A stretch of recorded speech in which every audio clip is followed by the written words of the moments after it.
In 1897, the Zionist movement in Europe met and declared that it wanted to found a state for Jews in Palestine.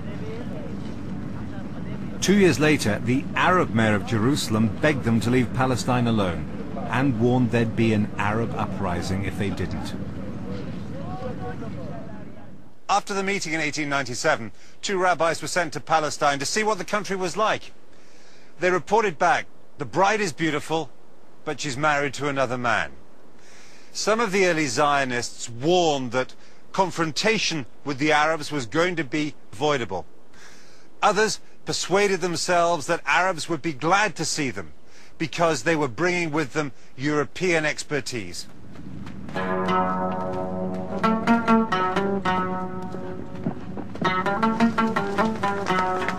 The majority of Palestinian Arabs lived traditional lives in around 800 largely self-sufficient villages. Politics was local and tribal. Life was hard. These days in the refugee camps, it's idealized, a lost dream of a homeland.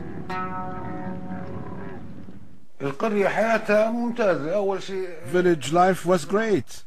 We worked the land and sold the crops in Ramla, Lid, Hebron and Jaffa. We had olives, watermelons, cantaloupes, wheat and sesame. All these things. The people were happy and content.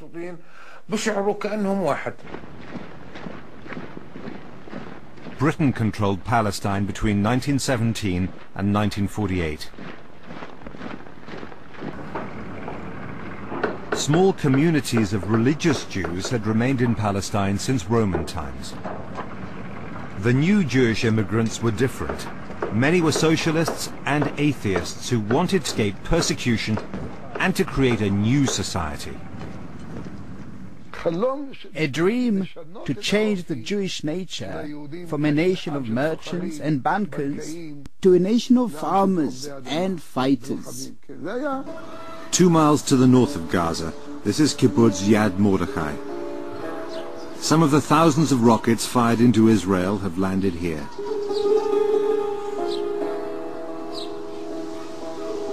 History is never far away. This kibbutz, or communal farm, was founded in the 1930s by Jews from Poland. They were Zionists who wanted to return to the biblical home of the Jews to make a state. We build a society with our own hands, by new forms of life, not only by high technology, the kibbutzim and the development towns. Those are forms of life that without we cannot understand what Israel is. We developed the best agriculture maybe on earth. The Zionists had neighbors, Palestinian Arab farmers who'd been working the land for centuries. The relationship between the two was normal and reasonably friendly. It was after 1930, with the massive land purchases, with the massive immigration, that the Palestinians became aware that their existence was at stake.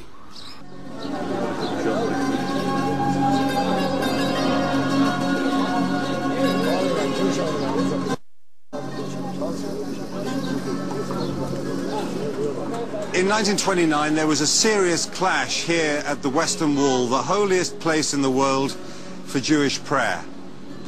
More than 100,000 Jews had arrived in Palestine in the 1920s, and some had good relations with Arab neighbors. But as immigration continued and as Arab land was sold for Jewish settlement, then tensions rose.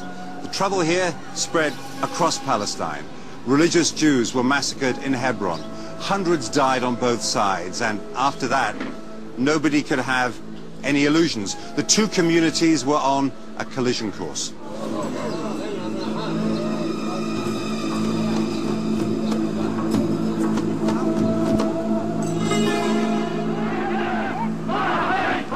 Events in Europe brought the collision closer. After 1933, Hitler turned the power of the German state against the Jews. I came after a year under Hitler in Vienna, which was a very, very bad year for me as a child.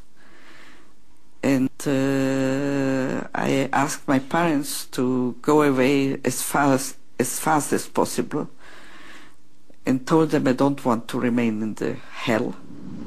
Jewish refugees regained a future. Palestinians felt theirs disappearing. They were getting angry because they saw that their country was becoming really threatened. The Jewish immigration was threatening to overwhelm them in their country.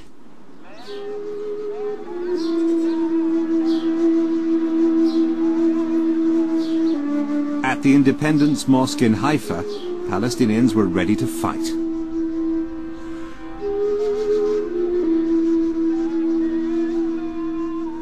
One of the most popular preachers here was a man called Izzeddin al-Qassam. He became a guerrilla chief, leading attacks on the British and on the Jews. The British killed him in a gunfight near Jenin in 1935.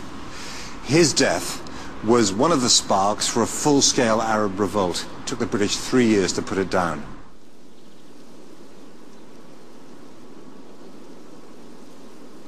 This is Qassam's grave. Thousands came to his funeral.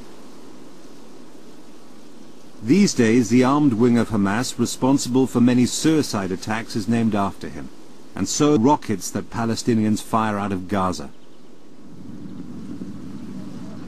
The British crushed the uprising so ruthlessly that Arab society in Palestine fractured. It exhausted the stamina of the Palestinian people. 3 years of deprivation, of imprisonment, of exile of the entire Palestinian leadership, with the result that when the real issue of our existence came, Palestine had no leadership whatsoever. Attacks on Jews also increased their determination to fight. I saw suddenly Jews running out of Jaffa to Tel Aviv, and I heard later on that the Arabs attacked the Jews in Jaffa, killing and murdering about 9 and more than 50 injured, and became refugees. I couldn't understand it, because I couldn't understand Jews, refugees in their own homeland. The biggest Jewish militia was called the Haganah, Hebrew for the defense. From the 1930s, it was expanded into an underground army.